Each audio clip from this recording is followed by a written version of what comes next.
ये देखिए रात के 11:30 बज रहे हैं। वनकर्मी डीओ साहब, एसडीएम साहब और मैं किस रूप से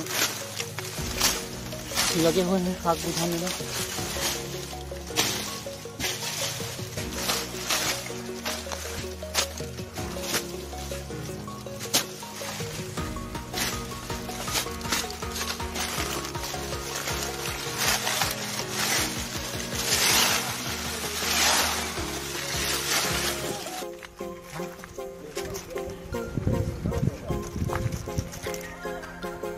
ये देखिए हमारे जसपुर के युवा पत्रकार तरुण शर्मा जंगल की आग बुझाने के लिए इन्होंने आग ही लगा दी पूरे माहौल में।